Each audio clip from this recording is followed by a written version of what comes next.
Can you believe Evelyn is still running that little cosmetics business? Josh's voice, thick with mockery, drifted through the walls of our bedroom. I didn't need to guess who he was talking to. Catherine, his mistress. The disdain in his tone was unmistakable, and it sent a chill down my spine, not because it hurt, but because it confirmed what I had known for a long time. I'm Evelyn, and at 35 I had spent the past 8 years believing I was in a fairy tale marriage. Josh and I had built a life together, one without kids, but filled with ambition. He was a high-powered corporate attorney, respected in his field, while I was the owner of what he so condescendingly referred to as a small cosmetics business. At least that's what he thought.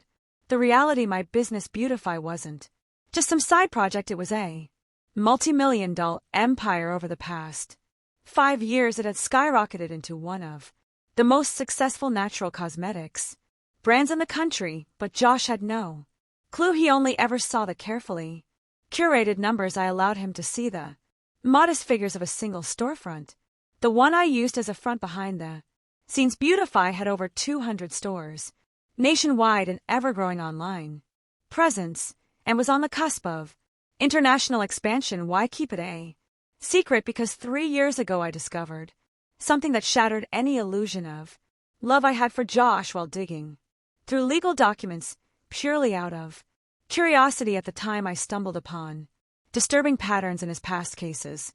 Josh had a track record of representing men in high-stakes divorces, ensuring they walked away with their wives' businesses through manipulative legal maneuvers. He knew the loopholes, knew how to twist the system to his advantage, and worst of all, he relished it. I wasn't going to be his next victim, so I crafted a facade I let him believe Bowie was just scraping by, while in reality it flourished beyond his wildest imagination. I quietly built an intricate corporate structure that shielded my assets from him hiring the best legal mind zones. Even he wouldn't dare challenge. And then just last week I found out his latest plan. He was going to transfer ownership of my business to Catherine, his 28-year-old mistress and attorney at his firm, no less. The arrogance was almost amusing. They genuinely thought I was clueless. She's so naive. Josh chuckled into the phone, his voice dripping with condescension.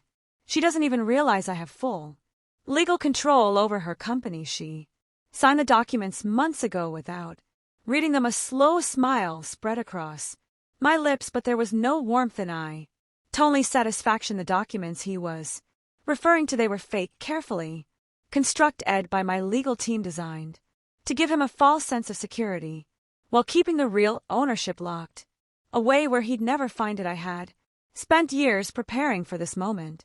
Speaking of business, darling, I said, stepping into the doorway with a confidence I knew would rattle him. Josh nearly dropped his phone, his face paled as he turned to me, scrambling for composure. Evelyn was just talking to a client. I finished for him, raising an eyebrow. Or Catherine? He swallowed hard, the color draining from his face. I don't know what you're talking about, I laughed, softly tilting my head. Oh, Josh, do you really think I don't know? His jaw clenched. No. What? I took a few steps forward, enjoying the flicker of fear in his eyes. About the affair, about the plan to steal my company, about your little scheme with Catherine.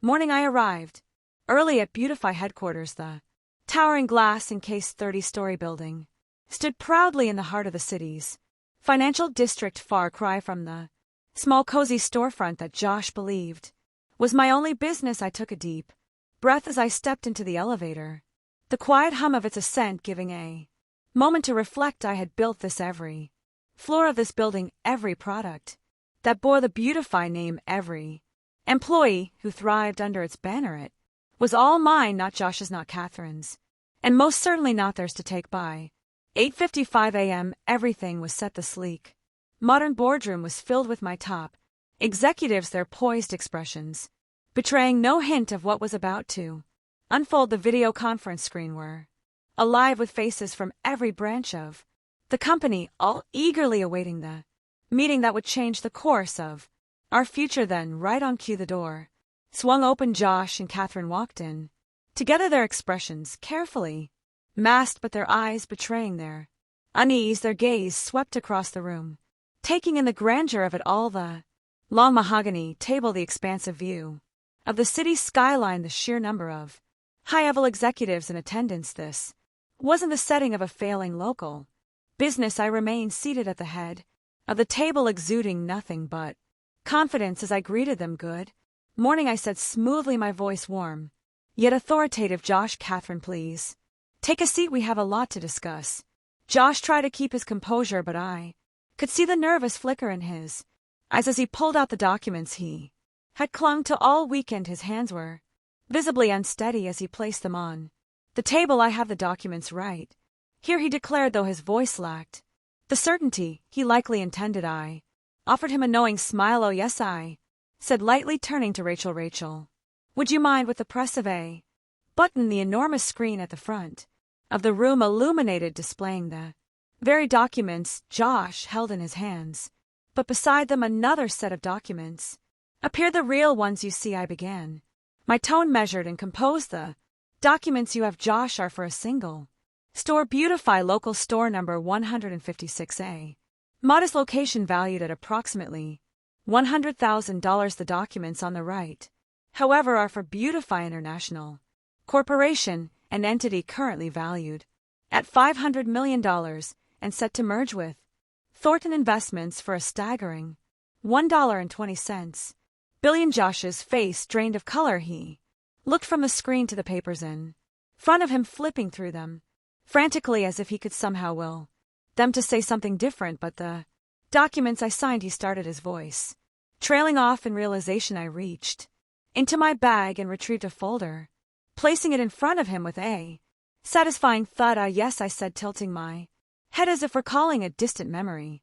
The ones I supposedly signed without reading, those were forgeries, Josh, crafted by my legal team to test just how far you and Catherine were willing to go. You can't prove anything, he barked, standing abruptly, his chair scraping against the floor. I pressed another button. The room filled with the unmistakable sound of his own voice, followed by Catherine's, their conversations playing out through the speakers for everyone to hear. Every lie, every scheme, every word of betrayal, it was all there. This is illegal, Catherine shrieked, her voice breaking under the weight of her panic. You can't record private conversations. I met her gaze unshaken. Normally you'd be right, I conceded before holding up another document, except when there is reasonable suspicion of corporate fraud and a judge grants permission. This court order was signed 3 months ago based on the overwhelming evidence I presented. Josh staggered back into his chair, his jaw tightening, his mind undoubtedly scrambling for a way out, but there wasn't one. And just to make things even more interesting, I continued, a slow smile playing at my lips. Josh, you may recall those 3 divorce cases where you helped men steal their wives' companies. The doors opened again, and 3 women stepped inside, their presence commanding the room's attention. Let me introduce my new business partners, I announced, my voice ringing with triumph after I helped them reclaim what was rightfully theirs. We decided to merge forces. Much of Bai's recent success can be credited to their invaluable expertise. Josh looked like a man who had just lost everything, and in a way he had. And now, I said, shifting my attention, it's time for the day's biggest announcement. The room fell silent as the doors opened one final time. Good morning, everyone, came a voice that carried both power and grace. Elizabeth Thornton, the formidable CEO of Thornton Investments, strode into the room with effortless confidence. Josh and Catherine looked as though the wind had been knocked out of them. Right on time, I greeted her, my heart soaring with satisfaction. Ladies and gentlemen, I am pleased to officially announce the merger between Beautify International and Thornton Investments in a historic deal valued at $1.2 billion.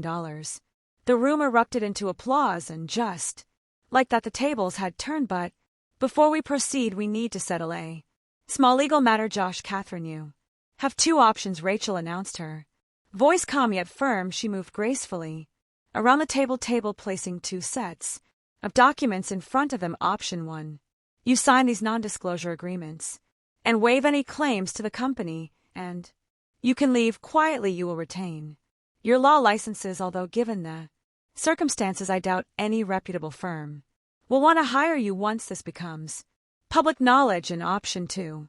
Catherine asked, her voice barely above a whisper betraying her growing fear. Option 2, you refuse to sign and we proceed with formal charges against you, both for attempted corporate fraud, conspiracy and insider trading. I have amassed enough evidence to ensure a conviction. Rachel stated, her eyes locking onto theirs with unwavering confidence. Don't you dare, I'm your husband. Josh hissed, his eyes blazing with disbelief. His anger barely contained, his entire body trembled with the weight of his frustration, trying desperately to hold himself together, but it was unraveling in front of him. I held his gaze unwaveringly, unfazed by his fury. He was seething, but the power had shifted now. I was in control. Each word I spoke was heavy with cold truth, yet laced with a quiet, undeniable force. I took a measured breath before responding, my voice calm but sharp, like a blade slicing through the tension. Correction, I am your wife. You were my husband until the moment you chose to betray me, and in doing so you forgot. Subscribe for more revenge stories. Every vow you made, and just like that, you also forgot the ethical commitment you swore to honor in your profession. I let the words hang in the air, weighty and unyielding. Before turning away with deliberate precision, I pulled out another document and laid it flat on the table between us, letting the silence stretch. The divorce papers have already been filed, I continued, my tone laced with finality. In fact, the judge was quite interested in the evidence of your fraudulent conduct. A heavy silence settled over the room, thick with tension. I watched as the color drained from their faces, their expressions shifting from defiance to realization. The weight of their actions had finally caught up with them. My life was about to change forever, and there was absolutely nothing they could do to stop it. Elizabeth Thornton, her presence commanding as always, stepped forward, her piercing gaze fixed on Josh as the newly appointed majority partner of Beautify. She carried an air of authority that was impossible to ignore. Josh, she said coolly, I have a vested interest in protecting our investment. I strongly suggest you consider option 1. It is far more generous than you deserve. Josh and Catherine exchanged wary glances, the reality of their limited choices sinking in with a defeated sigh. They reluctantly picked up their pens and signed the documents, each stroke of ink sealing their fate. Excellent decision, I said, my satisfaction evident. Rachel, ever efficient, was already at the ready to escort them out. As they shuffled toward the door, I called out, my tone light but laced with finality, oh, and just so you know, Josh, your personal belongings are waiting for you at reception. Don't bother coming back home. As I watched them leave, Elizabeth placed a reassuring hand on my shoulder. Impressive how you handled all of this, she said with genuine admiration. It's going to be a pleasure doing business with you. The weeks that followed were a whirlwind of activity. The news of our merger dominated headlines, sending Beautify stock prices soaring. The company's success was undeniable, and those whom Josh had once wronged were now thriving within our organization. The 3 women he had deceived had been fully compensated and appointed to key executive roles, their expertise instrumental in Beautify continued rise. Months later, an unexpected letter arrived for me. It was from Josh. I hesitated before opening it, curiosity momentarily outweighing my indifference. Dear Evelyn, it began, now I understand why you kept everything a secret. I wasn't the person I pretended to be. I'm sorry. I read the words, my emotions a mixture of closure and indifference. I tucked the letter away in my desk and turned toward the panoramic view from my office window. The small cosmetic shop I had started with my savings had blossomed into a global empire, and the best part, one had built it all while staying true to my principles. Evelyn, Rachel called out as she entered, a tablet in hand, her excitement evident. The sales for the new quarter are in, and you won't believe it, we've exceeded all projections. A triumphant smile spread across my face. Thank you, Rachel, I said, the pride unmistakable in my voice. You know, sometimes the best revenge is success served with style. That evening I joined Elizabeth and the other executives for dinner. The atmosphere, electric with celebration glasses, clinked in a toast. Laughter filled the air, and for the first time in a long time I felt completely free. Elizabeth raised her glass, her voice ringing with conviction. Here's to the small businesses that become empires, and to the men who underestimate us, I added, with a smirk, my voice resonating with empowerment. Thanks to them, we learned to be stronger, beautify, continue to thrive. But I never forgot my roots. With every new store we opened, we stayed committed to the integrity and passion that had fueled my journey from the very begin. And honest products, valued employees, and the unwavering belief that true power comes from being underestimated. As for Josh, I heard through the grapevine that he now gives talks on business ethics. The irony doesn't escape me. And as for me, well, I'm still running my little cosmetics company, only now everyone knows just how big it really is. Thanks for watching. If you enjoyed the story, like the video and subscribe to our channel. This is the Twist Vault, where justice always finds its way. See you next time.